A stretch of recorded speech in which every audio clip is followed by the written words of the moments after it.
আসসালামু আলাইকুম। আজকে আমি খুবই সহজ একটি রেসিপি নিয়ে আসছি, তা হলো ওয়ান পট চিকেন রাইস। এটা রান্না যতটাই সহজ, খেতে ততটাই মজা। মাঝে মধ্যে আমাদের মনে হয় আজকে রান্না করব না, কিন্তু উপায় নেই, রান্না তো করতেই হবে। তখন আমরা খুঁজি খুবই সহজ অথচ মজার একটি রেসিপি, যে এক রেসিপিতেই হয়ে যাবে।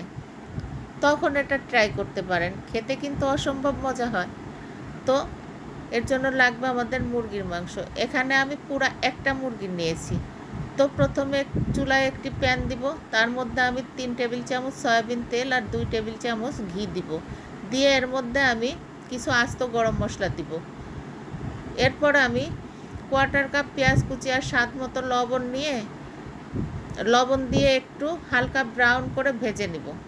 এটা ভাজা হলে এর মধ্যে আমি 1.5 টেবিল চামচ রসুন বাটা, 1.5 টেবিল চামচ আদা বাটা দিয়ে খুব ভালো করে ভেজে নিব।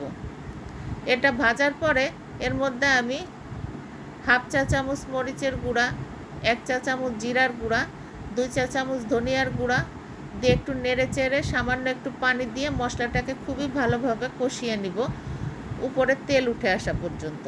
তো তেল উঠে আসার পরে এখানে আমি 3 টেবিল চামচ টক দই অ্যাড করে দিব। টক দই দিয়ে এর মধ্যে আমি মুরগির মাংস দিয়ে দিব। মুরগির মাংস দিয়ে আমি এর মধ্যে 2 টেবিল চামচ তেহারির মশলা দিব। তো এবার আমি মুরগিটাকে ঢাকনা দিয়ে ঢেকে ঢেকে রান্না করে নিব একদম সিদ্ধ হয়ে যাওয়া পর্যন্ত। পানি ছাড়াই আমি মুরগিটাকে রান্না করব। তা মুরগি থেকে যখন উপরে তেল উঠে আসবে তখন এর মধ্যে আমি পোলাওর চাল দিয়ে দিব। পোলাওর চাল দিয়ে আমি ভালো করে চালটাকে ভেজে নিব। আরও দিব আমি স্বাদ মতো লবণ। এখানে চালের জন্য যে লবণ প্রয়োজন ওইটুকুই আমি দিব। দিয়ে আমি নেড়ে চেড়ে খুব ভালোভাবে ভেজে নিব। ভেজে নেওয়ার পরে এর মধ্যে আমি পানি দিয়ে দিব, গরম পানি। এখানে আমি 3 কাপ চাল দিয়েছি, এর জন্য আমি 6 কাপ গরম পানি দিয়ে দিলাম। আর দিলাম আমি কিছু আস্ত কাঁচামরিচ।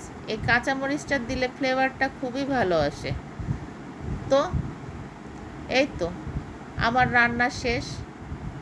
আমার এই রান্নাটা করতে 45 থেকে 50 মিনিট লেগেছে। খুবই সহজেই রান্না করা যায়। তো একবার আপনারা এভাবে বাসায় অবশ্যই ট্রাই করবেন, আশা করি ভালো লাগবে। তো ধন্যবাদ সকলকে সাথে থাকার জন্য। আল্লাহ হাফেজ।